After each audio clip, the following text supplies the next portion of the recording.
Hello' everyone, আসসালামু আলাইকুম। কি খবৰ আপোনালোকৰ? আশা কৰোঁ আপোনালোকৰ খবৰ ভাল। আজি এটা নতুন ৰেচিপি লৈ আহিছোঁ। আজি ৰেচিপিটো হৈছে তেল পিঠাৰ ৰেচিপি। এই পিঠাটো বহুতে জানে বনাবৰ কাৰণে, কিন্তু বনোৱা পদ্ধতি চবৰে বেলেগ বেলেগ হয়। তো মই কেনেকৈ বনাইছোঁ, মোৰ পদ্ধতিটো মই শ্বেয়াৰ কৰিম। তো এইটো পিঠা খাবলৈ খুব বেছি টেষ্ট হয়, আৰু এই পিঠাটো বনাবৰ কাৰণে বহুত বেছি বস্তুৰ প্ৰয়োজন নহয়। এই পিঠাটোত চাউল, গুড় আৰু তেল হ'লে এই পিঠাটো বহুত ধুনীয়াকৈ হৈ যায়, আৰু এই পিঠাটো বেছিভাগৰে ফেভৰেট হয়, মোৰো বহুত বেছি ফেভৰেট হয়। তো এই পিঠাটো মই কেনেকৈ বনাইছোঁ, তো এই পিঠাৰ কাৰণে প্ৰথমতে গুড়খিনি ল'ব লাগিব মেল্ট কৰি পেলাই। তো সেইকাৰণে মই প্ৰথমতে এটা বাচনত পানী লৈ লৈছোঁ, আৰু পানীখিনি মই ভালকৈ গেছত গৰম কৰি ল'ম। পানীখিনি যেতিয়া একদম ভালকৈ উতলি যাব, তেতিয়া মই পানীখিনিত দি দিম গুড়। তো এতিয়া মই ইয়াতে গুড় দি লৈছোঁ। মই নিজৰ জোখমতে দিছোঁ, যিমানখিনি মোৰ চাউল আছে সেই হিচাপত মই গুড় লৈছোঁ। তো এতিয়া গুড়খিনি পানীত দি গুড় এটা লিকুইড এটা বনাই ল'ম। তো সেইকাৰণে এতিয়া এইখিনি গুড়খিনিক ভালকৈ উতলাই ল'ম। এতিয়া চামুচেৰে লৰাই পেলাই গুড়খিনি যেতিয়া একদম গলি যাব, তেতিয়া এইটো গেছৰ পৰা আঁতৰাই দিম। তো এতিয়া চামুচেৰে এইখিনি লৰাই ল'ম মই, যাতে তলত গোটা হৈ নাথাকে। তো সেইকাৰণে এতিয়া উতলি আছে, এইখিনি উতলি পেলাই একদম যেতিয়া লিকুইড হৈ যাব, তেতিয়া নমাই দিম। তো এইখিনি এতিয়া হ'ব হৈছে, একদম লাল চাহৰ নিচিনা হৈ যায়, কালাৰটো আহি যায়। তো তেতিয়া একদম ৰেডি হৈ যায়। তো এতিয়া মোৰ এইখিনি হৈ গ'ল, আৰু এতিয়া এইখিনিক নমাই দিম গেছৰ পৰা। নমাই পেলাই একদম ঠাণ্ডা নহয়, একদম গৰমো নহয়, মিডিয়াম যেতিয়া হয় সেইখিনি অৱস্থাত চাউলৰ এইটো ব্যৱহাৰ কৰিম। তো এতিয়া এইখিনি মই নমাই দিছোঁ, গেছটো অফ কৰি দিছোঁ, আৰু চাইছোঁ যাতে গোটা হৈ আছে নেকি, নাই।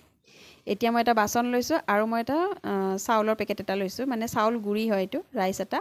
তো আধা কিলোৰ পেকেট হয়, মই আধা কিলো নলওঁ, আধা কিলোতকৈ অলপ কম ল'ম। তো সেইকাৰণে মই এইটো জুখি লোৱা নাই, ডাইৰেক্টকৈ লৈছোঁ। তো এইখিনিত মই নিজৰ আন্দাজটো মই পাম, সেইকাৰণে মই এনেকৈ ঢালি লৈছোঁ। আৰু এইখিনি হৈ গ'ল, আৰু আধা কিলোৰ মই 3 ভাগ লৈছোঁ, 1 ভাগ ইয়াতে থৈ দিছোঁ। আৰু এতিয়া মই ইয়াতে এড কৰিম নিমখ। প্ৰথমতে চাই লৈছোঁ গুড়িখিনি, কাৰণ দোকানৰ পৰা অনা হয় পেকেট হ'লেও অলপ চাই ল'লে ভাল হয়। কেতিয়াবা কিছুমান বস্তু থাকি যায় ন, ক'লা ক'লা। তো চাউলখিনি গুড়িখিনি পূৰা ধুনীয়া হৈ আছে। তো ইয়াতে এতিয়া মই নিমখ এড কৰিছোঁ, অলপমান নিমখ, কাৰণ নিমখ দিলে তাত নিমখৰ টেষ্টটো আহে, আৰু গুড়ৰ মিঠা টেষ্টটো আহে, তেতিয়া খাব খুব বেছি টেষ্ট হয়। তো সেইকাৰণে নিমখ এড কৰিছোঁ, আৰু এই নিমখখিনি চাউলৰ লগত ভালকৈ মিক্স কৰি লৈছোঁ, চামুচেৰে লৰাই। এতিয়া ইয়াতে মই যিটো গুড়ৰ পানী আছিলে সেইখিনি অলপ অলপকৈ দি ল'ম। একেবাৰে দি ল'লে আন্দাজটো নাপাম, আৰু বেছিও হৈ যাব পাৰে, ইয়াতো কম হ'ব। সেইকাৰণে অলপ অলপ দিলে আন্দাজটো ভালকৈ পোৱা যায়। সেইকাৰণে এতিয়া অলপ অলপকৈ দি পেলাই এইখিনি এটা পেষ্ট ৰেডি কৰি ল'ম, চাউলৰ গুড়িৰ পেষ্ট। এতিয়া এনেকৈ চামুচেৰে লৰাই পেলাই এইখিনি ৰেডি কৰিছোঁ। ইয়াৰ যে যিটো গোন্ধ ওলায় বহুত বেছি ধুনীয়া, খাওঁ লাগি যায়, আৰু গোন্ধটো ওলাওঁতে চাউলৰ গুড় বহুত ধুনীয়া এটা গোন্ধ ওলায়, ভাল লাগে গোন্ধটো। তো এইখিনিতে এই গোন্ধটো বহুত বেছি ওলাইছে।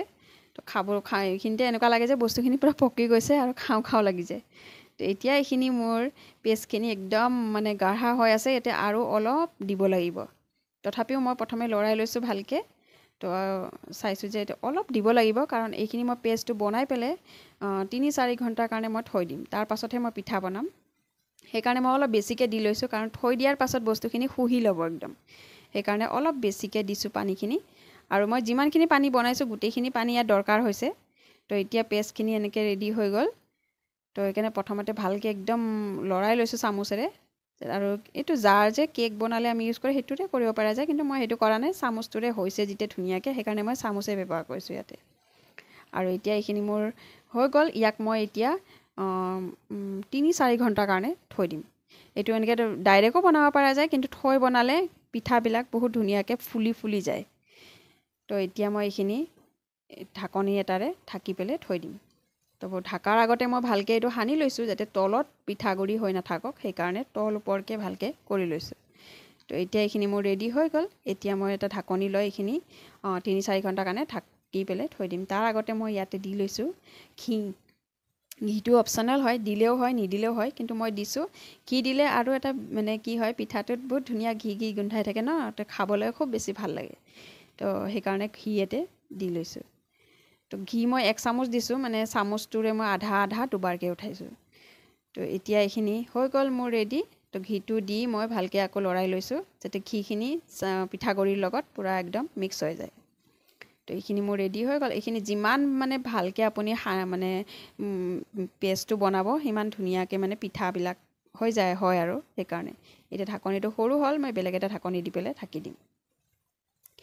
আৰু এতিয়া 3-4 ঘণ্টা পাছত মই এই পিঠাখিনি ৰেডি কৰিম এই পিঠাখিনি কিন্তু লগালগো বনাব পৰা যায় কোনো কথা নাই এনেকুৱা নহয় কিন্তু মই সময় লৈ পেলাই বনাইছোঁ সেইকাৰণে এইখিনি দেখুৱাই দিছোঁ তো এতিয়া 3-4 ঘণ্টা পাছত মানে অলমষ্ট মই এইটো ৰাতিপুৱা কৰিছিলোঁ আৰু গধূলি মই পিঠাটো বনাইছোঁ মই 4 ঘণ্টা পাৰ হৈয়ে গৈছিলে তো মই সেইকাৰণে 4 ঘণ্টাই ইয়াতে লিখিও দিছোঁ যে 4 ঘণ্টা পাছত মই এইটো ওলাইছোঁ তো এতিয়া 4 ঘণ্টা পাছত চাইছোঁ যে একদম লিকুইড এটা হৈ গৈছে এতিয়া মই কেৰাহীত বহাইছোঁ তেল লোহাৰ কেৰাহী লৈছোঁ কাৰণ লোহাৰ কেৰাহীত তেলটো কম টানে বুলি কয় নাজানো মাহঁতে কয় কাৰণে শুনিছোঁ আৰু তো এতিয়া দি লৈছোঁ মই সৰু চামুচেৰে এনেকৈ গোল গোলকৈ এনেকৈ দি লৈ এতিয়া মই এনেকৈ পিঠা ভাজি ল'ম প্ৰথমতে এটা এনেই দি লৈছিলোঁ তাৰ পাছতে মই দেখুৱাই আছোঁ তো এতিয়া বাকীকেইটা মই এনেকৈ দি ল'ম এনেকৈ দি মই সেইটো লুটিওৱা দেখুওৱা নাই এইটো দেখুৱাই আছোঁ তো এইখিনি মই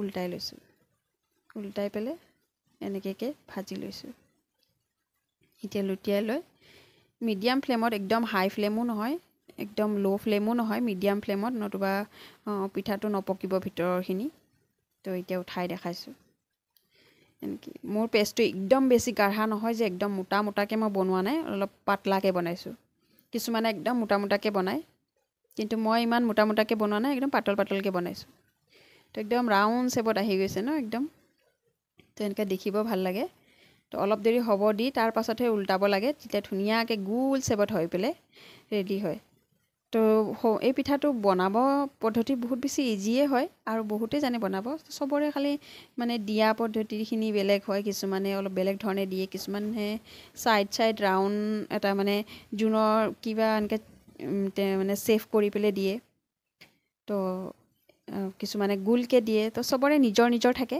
তো মই এনেকৈ দিছোঁ মোৰ এইটো পদ্ধতি হয় তো এনেকৈ মই গোটেইখিনি পিঠা এনেকৈ বনাই ল'ম তো এইটো বনাব খুব বেছি ইজি হয় আৰু খোৱাটো ইমান বেছি টেষ্ট হয় ন এইটো পিঠা খাব খুব বেছি ভাল লাগে গাখীৰ চাহৰ লগত এই পিঠাটো আৰু ঠাণ্ডাৰ দিনততো এনেই বনাব পৰা যায় এইটো পিঠা তো এইটো বিহু সময়ৰ ৰেচিপি আছিলে মই এতিয়া শ্বেয়াৰ কৰিছোঁ কাৰণ বিহু সময়ত বহুতকেইটা পিঠা বনোৱা যায় তো এটা এটাকৈ শ্বেয়াৰ কৰোঁতে সময় লাগে তো এনেকৈ মই দেখুৱাই দিছোঁ মোৰ পিঠাটো তো এনেকৈ ফুলি ফুলি গৈছে কিন্তু মোৰ হেৰিটো মানে লিকুইডটো অলপ মানে কি পাতলা আছিলে তাৰ পাছতো মোৰ পিঠাখিনি যিমানখিনি হ'ব লাগে তাতকৈ অলপ বেছিকৈ ফুলি ফুলি গৈছে তো এইটোৱে আছিলে মোৰ আজিৰ তেল পিঠাৰ ৰেচিপি চাই কেনে লাগিছে জনাব কমেণ্ট ছেকশ্যনত আৰু ৰেচিপি চাই ভাল লাগিলে লাইক শ্বেয়াৰ এণ্ড ছাবস্ক্ৰাইব কৰিব আৰু যিসকলে নাজানে তেল পিঠা বনাব তেওঁলোকে এনেকৈ বনাই চাব পাৰে আৰু এই পিঠাটো মই এবাৰ ফাৰ্ষ্ট টাইম বনাইছোঁ ইয়াৰ আগতে এই পিঠাটো মোৰ মায়ে বনাইছিলে কাৰণ মোৰ মা এতিয়া নাই পৃথিৱীত তো সেইকাৰণে এইটো মই ফাৰ্ষ্ট টাইম এইবাৰ মই বনাইছোঁ